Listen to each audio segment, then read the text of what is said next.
যাক, শান্তি হলো। দেশ শুদ্ধ লোক চটে উঠল, বলতে লাগলো মেয়েদের কাপড়ে আগুন লাগিয়ে মরা একটা ফ্যাশন হয়েছে।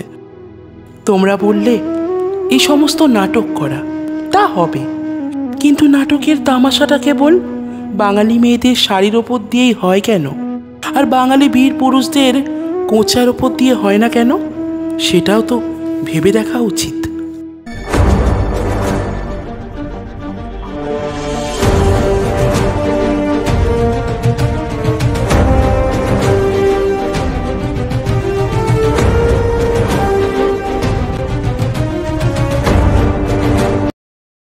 নমস্কার, আমি লোকনাথ।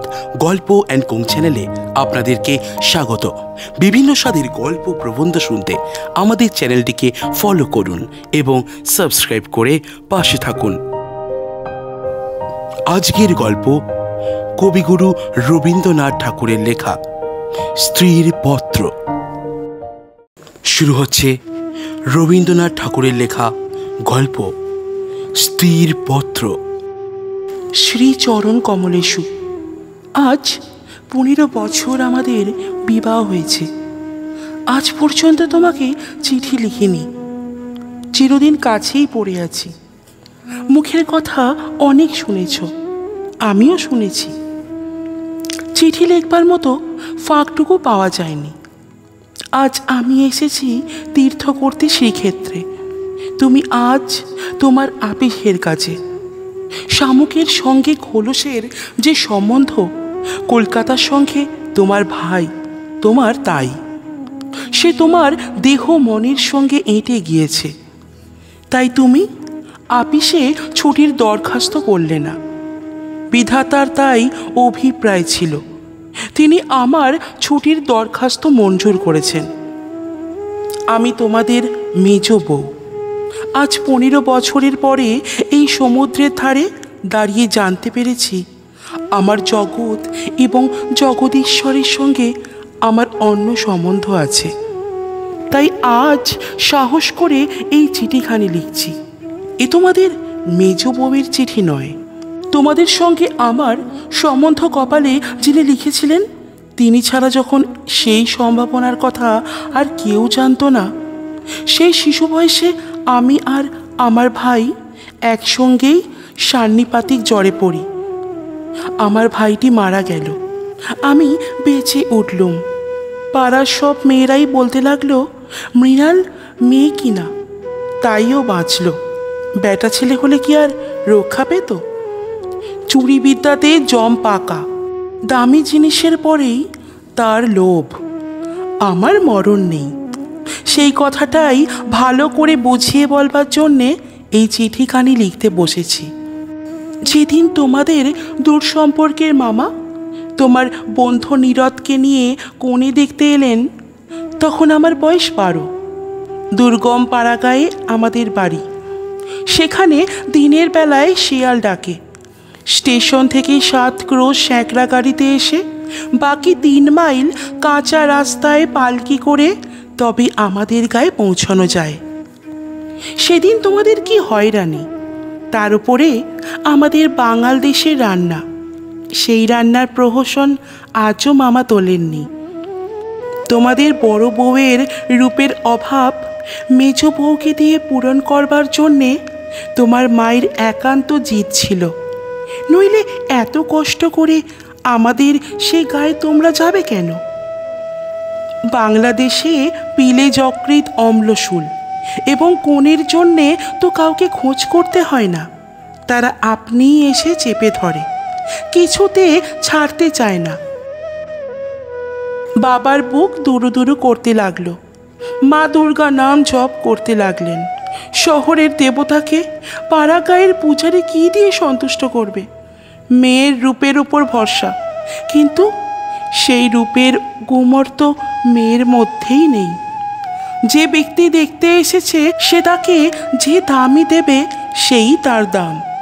তাই তো 1000 রূপে গুণেও মেয়ে মানুষের সংকোচ কিছুতেই ঘোচে না। সমস্ত বাড়ির, এমনকি সমস্ত পাড়ার এই আতঙ্ক আমার বুকের মধ্যে পাথরের মতো চেপে বসল। সেদিনকার আকাশের যত আলো এবং জগতের সকল শক্তি যেন 12 বছরের একটি পাড়াগে মেয়েকে দুইজন পরীক্ষকের দুই জোড়া চোখের সামনে শক্ত করে তুলে ধরবার জন্যে পেয়াদাগিরি করছিল। আমার কোথাও লুকোবার জায়গা ছিল না। সমস্ত আকাশকে কাঁদিয়ে দিয়ে বাঁশি বাজতে লাগলো। তোমাদের বাড়িতে এসে উঠলুম। আমার খুঁতকুলি সবিস্তারে খতিয়ে দেখেও গিন্নির দল সকলে স্বীকার করলেন মোটের ওপরে আমি সুন্দরী বটে। সে কথা শুনে আমার বড় জায়ের মুখ গম্ভীর হয়ে গেল। কিন্তু আমার রূপের দরকার কি ছিল তাই ভাবি। রূপ জিনিসটাকে যদি কোনো সেকেলে পণ্ডিত গঙ্গা মিত্রিকা দিয়ে করতেন তাহলে ওরা আদর থাকতো, কিন্তু ওটা যে কেবল বিধাতা নিজের আনন্দে করেছেন, তাই তোমাদের ধর্মের সংসারেও দাম নেই। আমার যে রূপ আছে সে কথা ভুলতে তোমার বেশি দিন লাগেনি, কিন্তু আমার যে বুদ্ধি আছে সেটা তোমাদের পদে পদে স্মরণ করতে হয়েছে। ওই বুদ্ধিটা আমার এতই স্বাভাবিক যে তোমাদের ঘরকন্যার মধ্যে এতকাল কাটিয়েও আজও সে টিকে আছে। মা আমার এই বুদ্ধিটার জন্যে ভীষণ উদ্বিগ্ন ছিলেন। মেয়ে মানুষের পক্ষে এ এক বালাই। যাকে বাধা মেনে চলতে হবে সে যদি বুদ্ধিকে মেনে চলতে চায় তবে ঠোকর খেয়ে খেয়ে তার কপাল ভাঙবেই। কিন্তু কি করব বলো? তোমাদের ঘরের বউয়ের যতটা বুদ্ধির দরকার বিধাতা অসতর্ক হয়ে আমাকে তার চেয়ে অনেকটা বেশি দিয়ে ফেলেছেন। সে আমি এখন ফিরিয়ে দিই কাকে? তোমরা আমাকে মেয়ে জ্যাঠা বলে দুবেলা গাল দিয়েছ।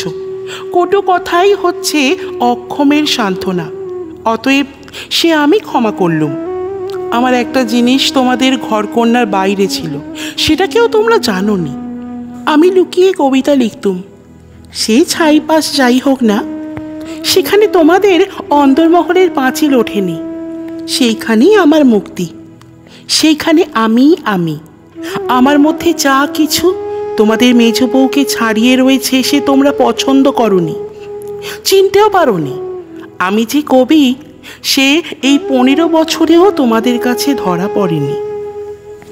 তোমাদের ঘরের প্রথম স্মৃতির মধ্যে সবচেয়ে যেটা আমার মনে জাগছে সে তোমাদের গোয়াল ঘর।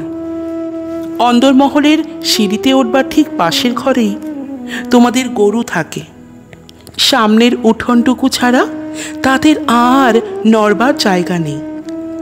সেই উঠোনের কোণে তাদের জাপনা দেবার কাঠের গামলা। সকালে বেহারার নানা কাজ। উপবাসী গরুগুলো ততক্ষণ সেই গামলার ধারগুলো চেটে চেটে চিবিয়ে চিবিয়ে খাবলা করে দিত। আমার প্রাণ কাঁদত। আমি পাড়া গাঁয়ের মেয়ে। তোমাদের বাড়িতে যেদিন নতুন এলুম সেদিন সেই 2টি গরু এবং 3টে বাছুরই সমস্ত শহরের মধ্যে আমার চিরপরিচিত আত্মীয়ের মতো আমার চোখে ঠেকল। যতদিন নতুন বউ ছিলুম নিজে না খেয়ে লুকিয়ে ওদের খাতুম।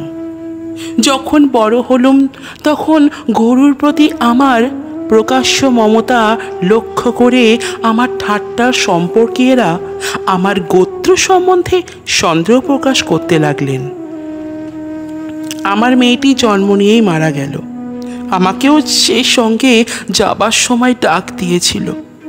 সে যদি বেঁচে থাকতো তাহলে সেই আমার জীবনে যা কিছু বড়, যা কিছু সত্য সমস্ত এনে দিত। তখন মেজ বউ থেকে একেবারে মা হয়ে বসতুম। মা যে এক সংসারের মধ্যে থেকেও বিশ্ব সংসারের। মা হবার দুঃখটুকু পেলুম, কিন্তু মা হবার মুক্তিটুকু পেলুম না।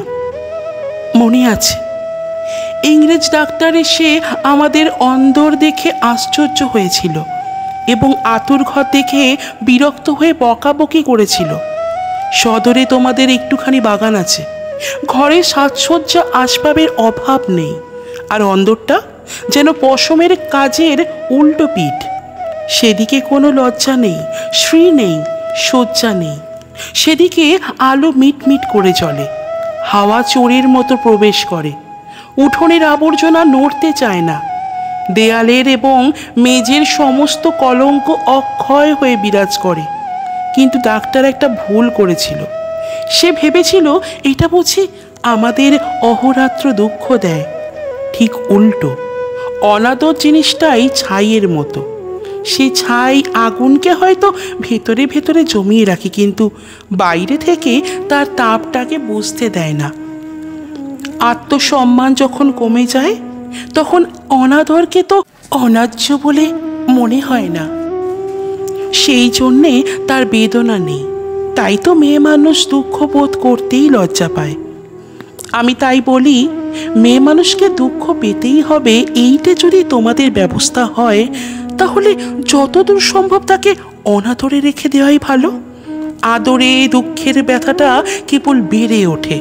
যেমন করেই রাখো, দুঃখ যে আছে এ কথা মনে করবার কথাও কোনো দিন মনে আসেনি। আতর ঘরে মরণ মাথার কাছে এসে দাঁড়ালো, মনে ভয়ই হলো না। জীবন আমাদের কী বা যে মরণকে ভয় করতে হবে? আদরে যত্নে যাদের প্রাণের বাঁধন শক্ত করেছে, মরতে তাদেরই বাঁধে। সেদিন যম যদি আমাকে ধরে টান দিত, তাহলে আলগা মাটি থেকে যেমন অতি সহজে ঘাসের চাপড়া উঠে আসে, সমস্ত শিখর শুদ্ধ আমি তেমনই করে উঠে আসতুম। বাঙালির মেয়ে তো কথায় কথায় মরতে চায়, কিন্তু এমন মরায় বাহাদুরিটা কি? মরতে লজ্জা হয়। আমাদের পক্ষে ওটা এতই সহজ। আমার মেয়েটি তো সন্ধ্যা তারার মতো ক্ষণকালের জন্যে উদয় হয়েই অস্ত গেল। আবার আমার নিত্যকর্ম এবং গরু বাছুর নিয়ে পড়লুম। জীবন তেমনি করেই গড়াতে গড়াতে শেষ পর্যন্ত কেটে যেত। আজকে তোমাকে এই চিঠি লেখবার দরকারই হতো না, কিন্তু বাতাসের সামান্য একটা বীজ উড়িয়ে নিয়ে এসে পাকা দালানের মধ্যে অশ্বত্থ গাছের অঙ্কুর বের করে। শেষকালের সেইটুকু থেকে ইট কাঠের বুকের পাঁজর বিদীর্ণ হয়ে যায়। আমার সংসারের পাকা বন্দোবস্তের মাঝখানে ছোট একটুখানি জীবনের কণা কোথা থেকে উড়ে এসে পড়ল। তারপর থেকে ফাটল শুরু হলো। বিধবা মার মৃত্যুর পরে আমার বড় জায়ের বোন বিন্দু তার খুড়তুতো ভাইদের অত্যাচারে আমাদের বাড়িতে তার দিদির কাছে এসে যেদিন আশ্রয় নিলে, তোমরা সেদিন ভাবলে এ আবার কোথাকার আপদ। আমার পোড়া স্বভাব কি করব বলো? দেখলুম তোমরা সকলেই মনে মনে বিরক্ত হয়ে উঠেছ। সেই জন্যই এই নিরাশ্রয় মেয়েটির পাশে আমার সমস্ত মন যেন একেবারে কোমর বেঁধে দাঁড়ালো। পরের বাড়িতে পরের অনিচ্ছাতে সে আশ্রয় নেওয়া, সে কত বড় অপমান। দায় পড়ে সেও যাকে স্বীকার করতে হলো, তাকে কি এক পাশে ঠেলে রাখা যায়? তারপরে দেখলুম আমার বড় জায়ের দশা। তিনি নিতান্ত দরদে পড়ে বোনটিকে নিজের কাছে এনেছেন, কিন্তু যখন দেখলেন স্বামীর অনিচ্ছা, তখন এমনই ভাব করতে লাগলেন যেন এ তার এক বিষম বালাই, যেন একে দূর করতে পারলেই তিনি বাঁচেন। এই অনাথা বোনটিকে মন খুলে প্রকাশ্যে স্নেহ দেখাবেন, সে সাহস তার হলো না। তিনি পতিব্রতা। তার এই সংকট দেখে আমার মন আরো ব্যথিত হয়ে উঠল। দেখলুম বড় যা সকলকে একটু বিশেষ করে দেখিয়ে দেখিয়ে বিন্দুর খাওয়া পড়ার এমনই মোটা রকমের ব্যবস্থা করলেন এবং বাড়ির সর্বপ্রকার দাসী বৃত্তিতে তাকে এমনভাবে নিযুক্ত করলেন যে আমার কেবল দুঃখ নয়, লজ্জা বোধ হলো। তিনি সকলের কাছে প্রমাণ করবার জন্যে ব্যস্ত যে আমাদের সংসারে ফাঁকি দিয়ে বিন্দুকে ভারী সুবিধা দরে পাওয়া গেছে। ও কাজ দেয় বিস্তর, অথচ খরচের হিসাবে বেজায় সস্তা। আমাদের বড় জায়ের বাপের বংশে কুল ছাড়া আর বড় কিছু ছিল না, রূপও না, টাকাও না। আমার শ্বশুরের হাতে পায়ে ধরে কেমন করে তোমাদের ঘরে তার বিবাহ হলো সে তো সমস্তই জানো। তিনি নিজের বিবাহটাকে এ বংশের প্রতি বিষম একটা অপরাধ বলেই চিরকাল মনে জেনেছেন। সেই জন্যে সকল বিষয়ে নিজেকে যতদূর সম্ভব সংকুচিত করে তোমাদের ঘরে তিনি অতি অল্প জায়গা জুড়ে থাকেন।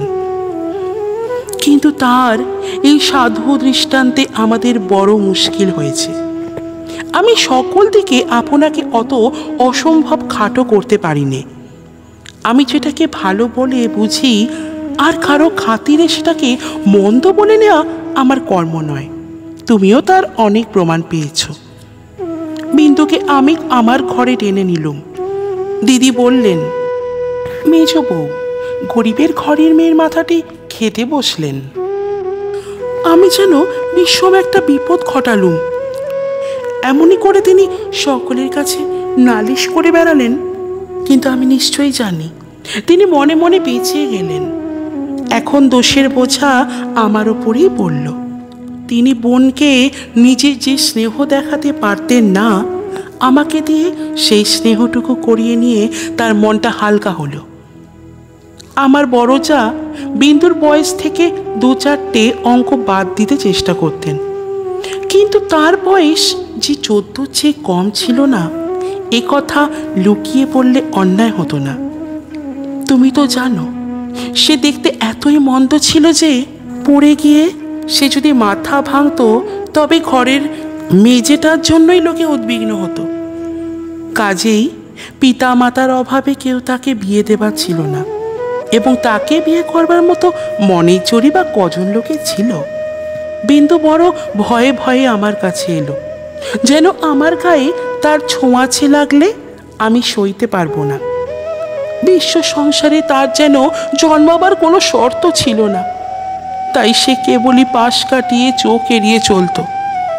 তার বাপের বাড়িতে তার খুড়তুতো ভাইরা তাকে এমন একটি কোনো ছেড়ে দিতে চায়নি যে কোণে একটা অনাবশ্যক জিনিস পড়ে থাকতে পারে।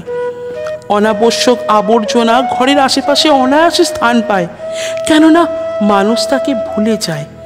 কিন্তু অনাবশ্যক মেয়ে মানুষ যে একে অনাবশ্যক, আবার তার উপরে তাকে ভোলাও শক্ত, সেই জন্য আস্থা করেও তার স্থান নেই। অথচ বিন্দুর খুড়তুতো ভাইরা যে জগতে পরামর্শক পদার্থ তা বলবার জো নেই, কিন্তু তারা বেশ আছে। তাই বিন্দুকে যখন আমার ঘরে ডেকে আনলুম, তার বুকের মধ্যে কাঁপতে লাগলো। তার ভয় দেখে আমার বড় দুঃখ হলো। আমার ঘরে যে তার একটুখানি জায়গা আছে, সেই কথাটি আমি অনেক আদর করে তাকে বুঝিয়ে দিলুম। কিন্তু আমার ঘর শুধু তো আমারই ঘর নয়, কাজেই আমার কাজটি সহজ হলো না। 2-4 দিন আমার কাছে থাকতেই তার গায়ে লাল লাল কি উঠল। হয়তো সে ঘামাচি, নয়তো আরও কিছু হবে। তোমরা বললে বসন্ত, কেননা ও যে বিন্দু। তোমাদের পাড়ার এক আনাড়ি ডাক্তার এসে বললে আর 2-1 দিন না গেলে ঠিক বলা যায় না। কিন্তু সেই 2-1 দিনের সবুজ হইবে কে? বিন্দু তো তার ব্যামোর লজ্জাতেই মরবাচ্য হলো। আমি বললুম, বসন্ত হয় তো হোক, আমি আমাদের সেই আতুর ঘরে ওকে নিয়ে থাকবো, আর কাউকে কিচ্ছু করতে হবে না। এই নিয়ে আমার উপরে তোমরা যখন সকলে মার মূর্তি ধরেছ, এমনকি বিন্দুর দিদিও যখন অত্যন্ত বিরক্তির ভান করে পোড়া কপালি মেয়েটাকে হাসপাতালে পাঠাবার প্রস্তাব করেছেন, এমন সময় ওর গায়ের সমস্ত লাল দাগ একদম মিলিয়ে গেল। তোমরা দেখি তাতে আরো ব্যস্ত হয়ে উঠলে, বললে নিশ্চয়ই বসন্ত বসে গিয়েছে, কেননা ও যে বিন্দু। অনাদরে মানুষ হবার একটা মস্ত গুণ, শরীরটাকে তাতে একেবারে অজর অমর করে তোলে। ব্যামো হতেই চায় না। মরার সদর রাস্তাগুলো একেবারেই বন্ধ। রোগ তাই ওকে ঠাট্টা করে গেল, কিছুই হলো না।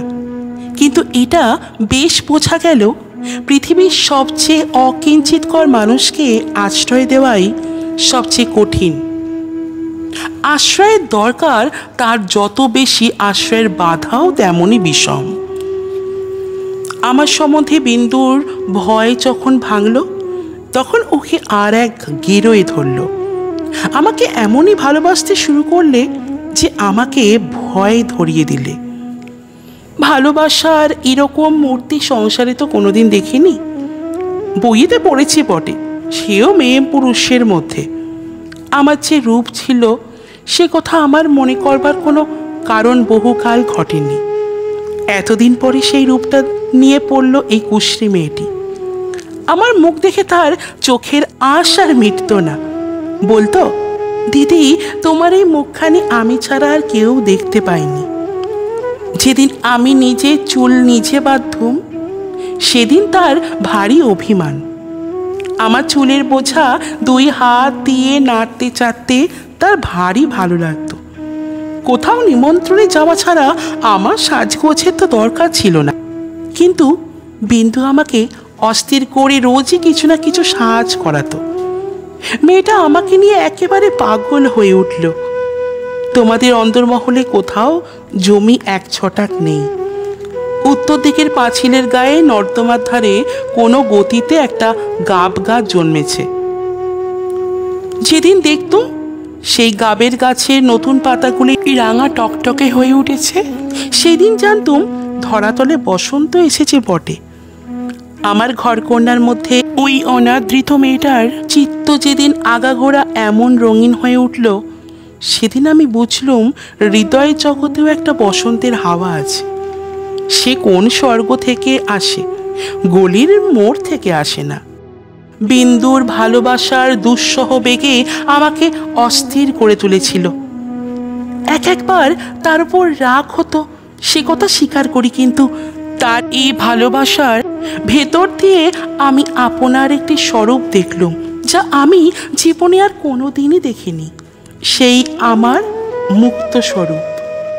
এদিকে বিন্দুর মতো মেয়েকে আমি যে এতটা আদর যত্ন করছি, এ তোমাদের অত্যন্ত বাড়াবাড়ি বলে ঠেকল। এর জন্য খুঁতখুঁত খিটখিটের অস্ত ছিল না।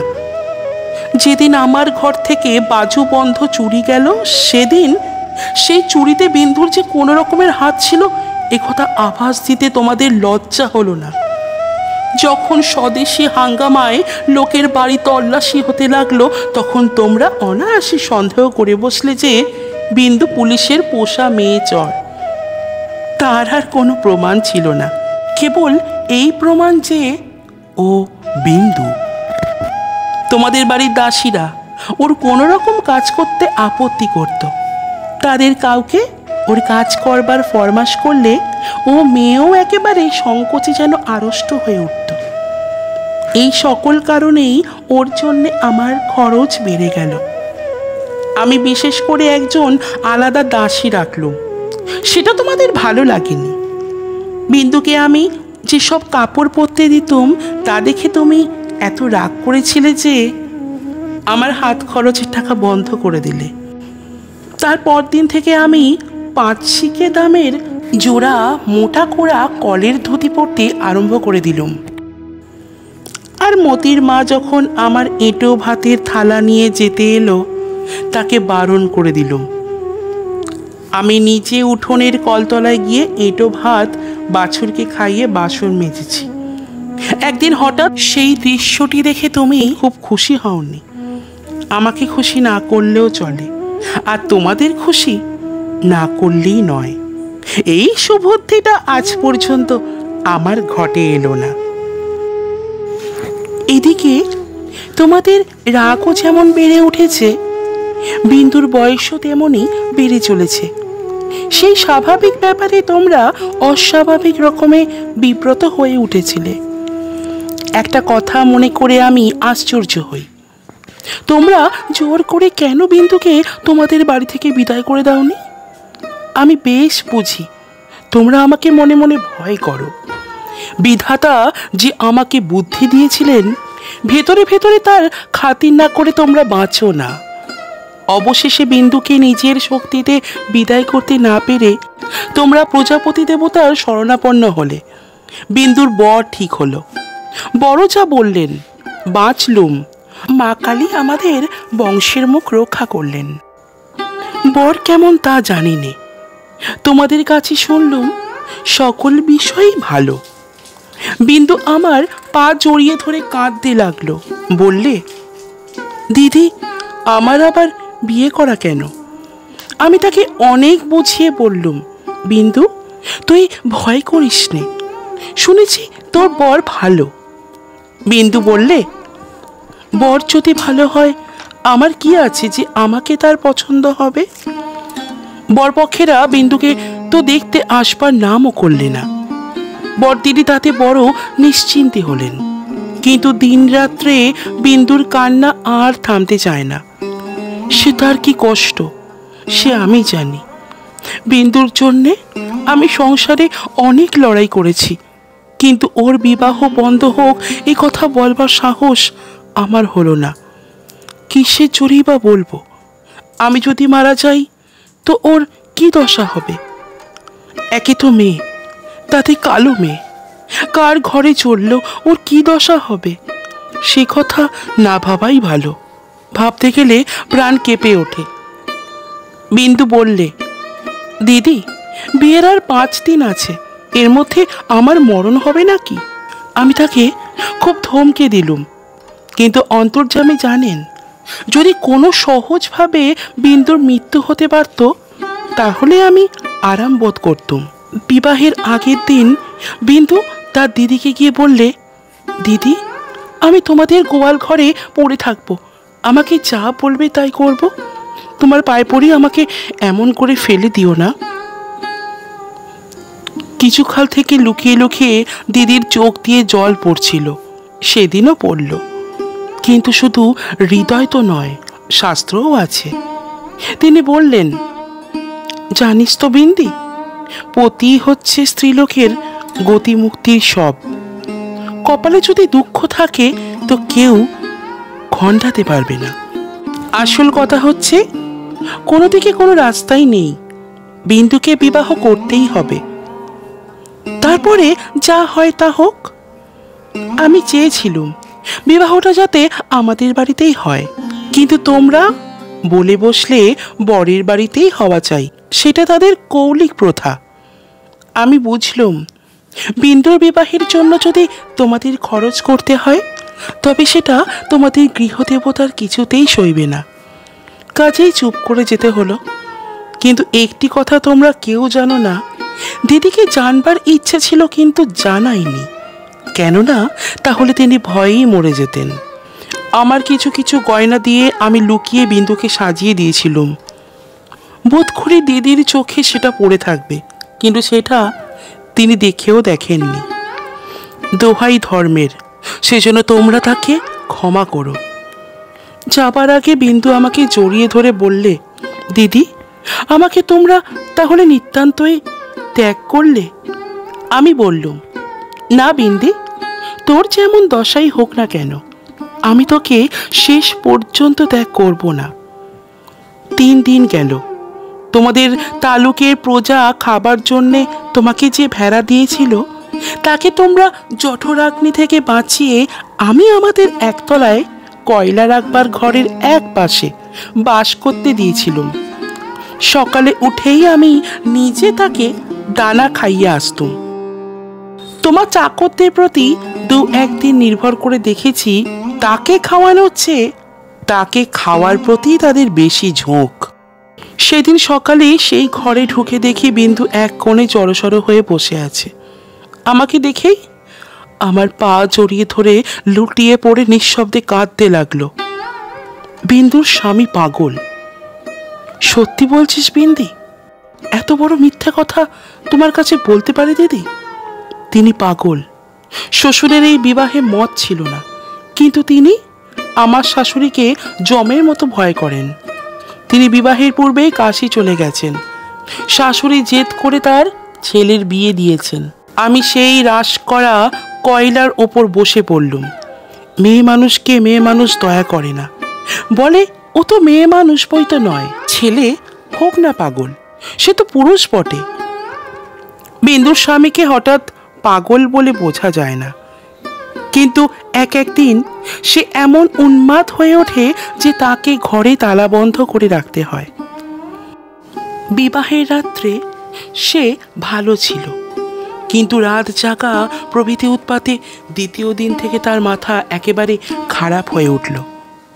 বিন্দু দুপুরবেলায় পিতলের থালায় ভাত খেতে বসেছিল। হঠাৎ তার স্বামী থালা শুদ্ধ ভাত টেনে উঠোনে ফেলে দিলে। হঠাৎ কেন তার মনে হয়েছে বিন্দু স্বয়ং রানী রাসমণি।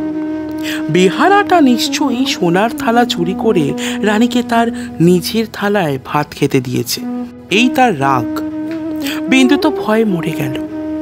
তৃতীয় রাত্রে শাশুড়ি তাকে যখন স্বামীর ঘরে শুতে বললে, বিন্দুর প্রাণ শুকিয়ে গেল।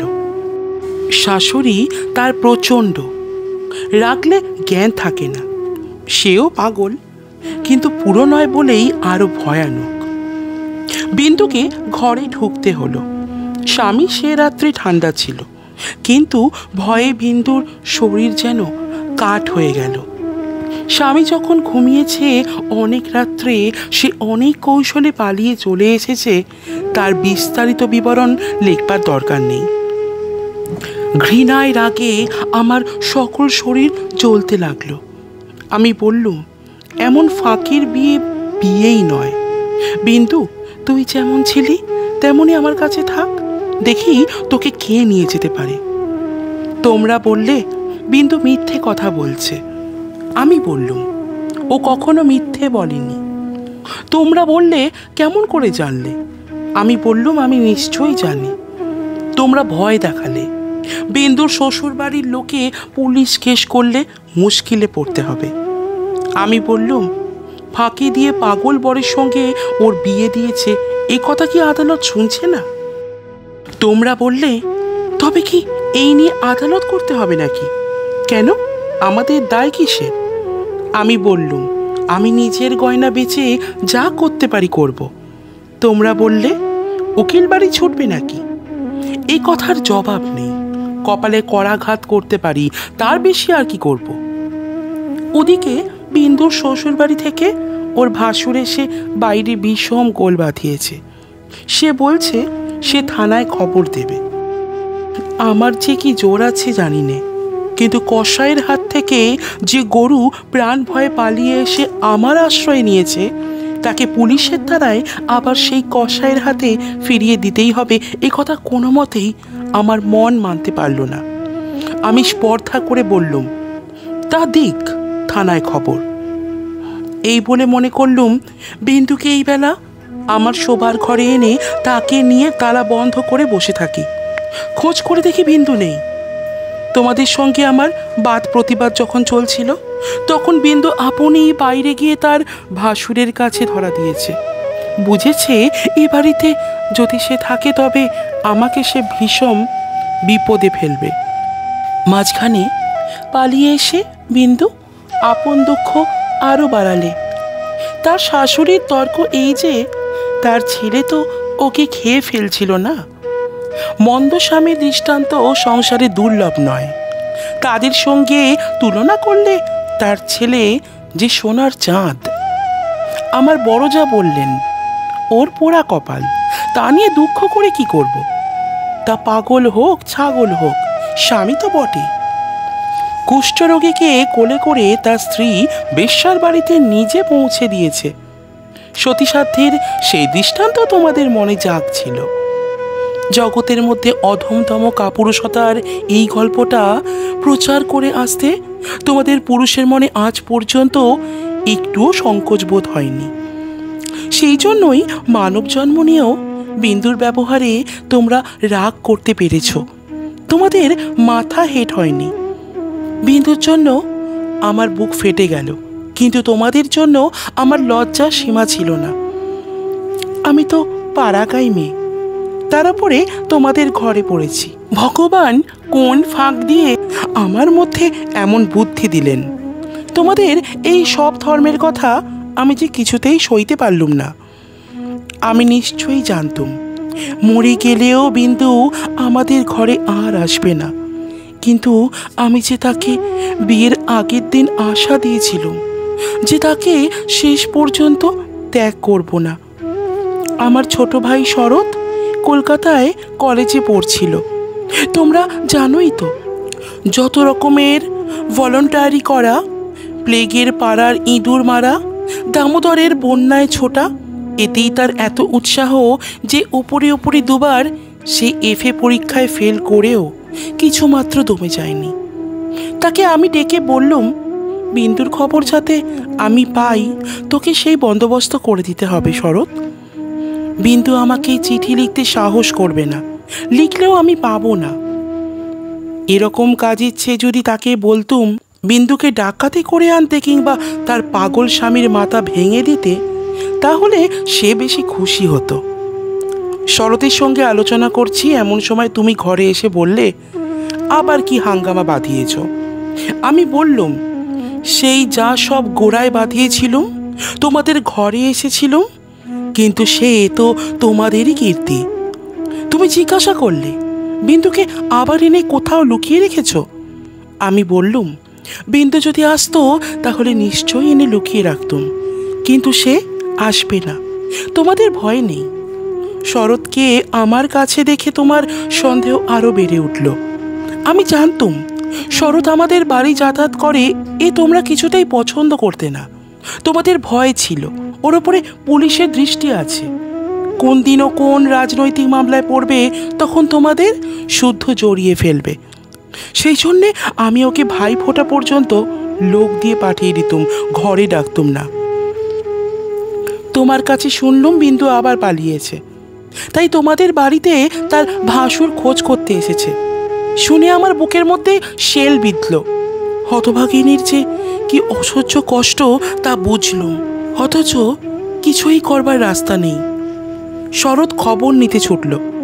সন্ধ্যার সময় ফিরে এসে আমাকে বলল, বিন্দু তার খুড়তো ভাইদের বাড়ি গিয়েছিল, কিন্তু তারা তুমুল রাগ করে তখনই আবার তাকে শ্বশুরবাড়ি পৌঁছে দিয়ে গেছে। এর জন্যে তাদের খেসারত এবং গাড়ি ভাড়া দণ্ড যা ঘটেছে, তার ঝাঁঝ এখনও তাদের মন থেকে মরেনি।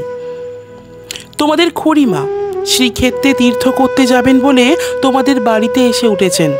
আমি তোমাদের বললুম আমিও যাব। আমার হঠাৎ এমন ধর্মে মন হয়েছে দেখে তোমরা এত খুশি হয়ে উঠলে যে কিছুমাত্র আপত্তি করলে না। এই কথাও মনে ছিল যে এখন যদি কলকাতায় থাকি তবে আবার কোন দিন বিন্দুকে নিয়ে ফ্যাসাদ বাঁধিয়ে বসবো। আমাকে নিয়ে ভীষণ ল্যাঠা। বুধবারে আমার যাবার দিন, রবিবারে সমস্ত ঠিক হলো। আমি শরৎকে ডেকে বললুম, যেমন করে হোক বিন্দুকে বুধবারে পুরী যাবার গাড়িতে তোকে তুলে দিতে হবে। শরতের মুখ প্রফুল্ল হয়ে উঠল। সে বললে, ভয় নেই দিদি, আমি তাকে গাড়িতে তুলে দিয়ে পুরী পর্যন্ত চলে যাব, ফাঁকে দিয়ে জগন্নাথ দেখা হয়ে যাবে। সেই দিন সন্ধ্যার সময় শরৎ আবার এলো। তার মুখ দেখেই আমার বুক দমে গেল। আমি বললুম, কি শরৎ, সুবিধা হলো না বুঝি? সে বললে, না। আমি বললুম, রাজি করাতে পারলি নে? সে বললে, আর দরকারও নেই। কাল রাত্রে সে কাপড়ে আগুন ধরিয়ে আত্মহত্যা করে মরেছে। বাড়ির যে ভাইফোঁটার সঙ্গে ভাব করে নিয়েছিলুম তার কাছে খবর পেলুম তোমার নামে সে একটা চিঠি রেখে গিয়েছিল, কিন্তু সে চিঠি ওরা নষ্ট করেছে। যাক, শান্তি হলো। দেশ শুদ্ধ লোক চটে উঠল, বলতে লাগলো মেয়েদের কাপড়ে আগুন লাগিয়ে মরা একটা ফ্যাশন হয়েছে। তোমরা বললে এই সমস্ত নাটক করা, তা হবে, কিন্তু নাটকের তামাশাটা কেবল বাঙালি মেয়েদের শাড়ির ওপর দিয়েই হয় কেন, আর বাঙালি বীর পুরুষদের কোঁচার ওপর দিয়ে হয় না কেন? সেটাও তো ভেবে দেখা উচিত। বিন্দিটার এমনই পোড়া কপাল বটে, যতদিন বেঁচে ছিল রূপে গুণে কোনো যশ পায়নি। মরবার বেলাও যে একটু ভেবে চিনতে এমন একটা নতুন ধরনে মরবে যাতে দেশের পুরুষরা খুশি হয়ে হাততালি দেবে, তাও তার ঘটে এলো না। মরেও লোকেদের চটিয়ে দিলে। দিদি ঘরের মধ্যে লুকিয়ে কাঁদলেন, কিন্তু সে কান্নার মধ্যে একটা সান্ত্বনা ছিল। যাই হোক না কেন, তবু রক্ষা হয়েছে। মরেছে বই তো না, বেঁচে থাকলে কি না হতে পারত। আমি তীর্থে এসেছি, বিন্দুর আর আসবার দরকার হলো না, কিন্তু আমার দরকার ছিল। দুঃখ বলতে লোকে যা বোঝে তোমাদের সংসারে তা আমার ছিল না। তোমাদের ঘরে খাওয়া পড়া অসচ্ছল নয়। তোমার দাদার চরিত্র যেমন হোক, তোমার চরিত্রে এমন কোনো দোষ নেই যাতে বিধাতাকে মন্দ বলতে পারি। যদি বা তোমার স্বভাব তোমার দাদার মতোই হতো তাহলেও হয়তো মোটের ওপর আমার এমনিভাবেই দিন চলে যেত, এবং আমার সতীসাধ্যী বড় চায়ের মতো পতি দেবতাকে দোষ না দিয়ে বিশ্বদেবতাকে আমি দোষ দেবার চেষ্টা করতাম। অতএব তোমাদের নামে আমি কোনো নালিশ উত্থাপন করতে চাইনি। আমার এই চিঠি সেই জন্যে নয়, কিন্তু আমি আর তোমাদের সেই 27 নম্বর মাখন বড়ালের গলিতে ফিরব না। আমি বিন্দুকে দেখেছি। সংসারের মাঝখানে মেয়ে মানুষের পরিচয়টা যে কি তা আমি পেয়েছি, আর আমার দরকার নেই। তারপরে এও দেখেছি ও মেয়ে বটে, তবু ভগবান ওকে ত্যাগ করেননি। ওর ওপরে তোমাদের যত জোরই থাক না কেন, সে জোরের অন্ত আছে। ও আপনার হতভাগ্য মানব জন্মের চেয়ে বড়। তোমরাই যে আপন ইচ্ছা মতো আপন দস্তুর দিয়ে ও জীবনটাকে চিরকাল পায়ের তলায় চেপে রেখে দেবে, তোমাদের পা এত লম্বা নয়। মৃত্যু তোমাদের চেয়ে বড়, সেই মৃত্যুর মধ্যে সে মহান।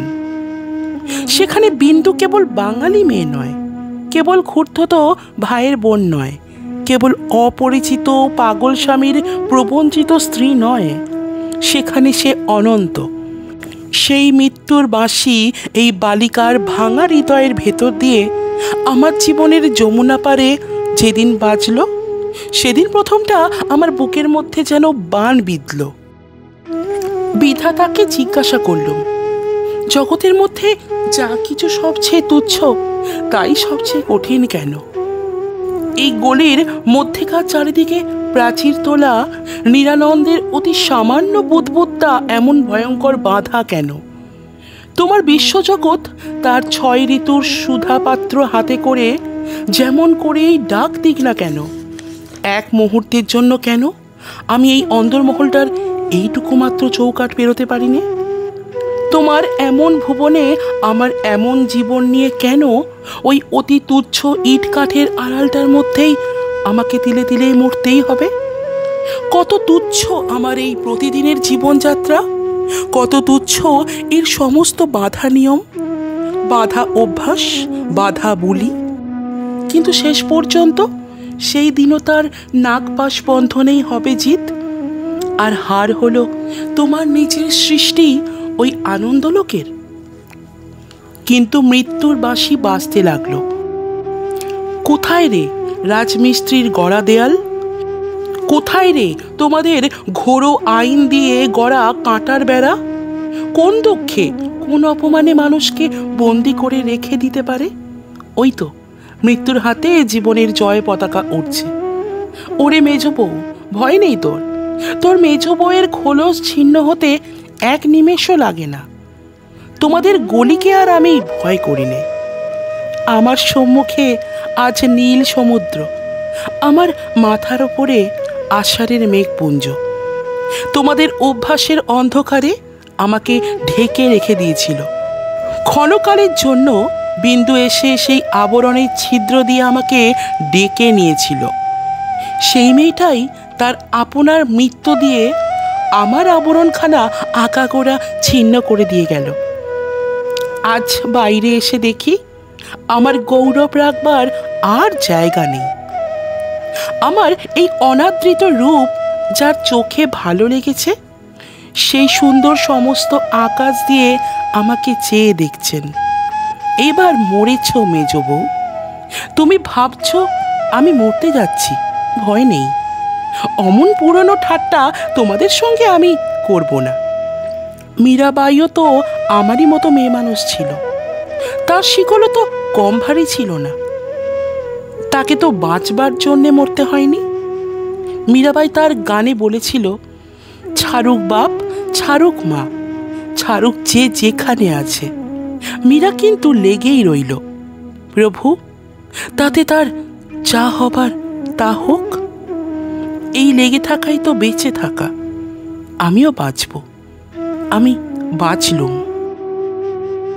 তোমাদের চরণ তলাশ্রয় ছিন্ন মৃণাল। শুনছিলেন রবীন্দ্রনাথ ঠাকুরের লেখা গল্প স্ত্রীর পত্র। সমগ্র গল্প পাঠে ছিলাম আমি লোকনাথ। বিভিন্ন স্বাদের গল্প প্রবন্ধ শুনতে আমাদের চ্যানেলটিকে ফলো করুন এবং সাবস্ক্রাইব করে পাশে থাকুন। যারা যারা সাবস্ক্রাইব করেছেন তারা আমাদের চ্যানেলে জয়েন বাটন টিপে মেম্বার হয়ে যেতে পারেন এবং আমাদের চ্যানেলে এককালীন আর্থিক সাহায্য করতে পারেন থ্যাঙ্কস বাটন প্রেস করে। দেখা হচ্ছে আপনাদের সাথে আরও নতুন গল্প নিয়ে। ভালো থাকবেন আপনারা সবাই।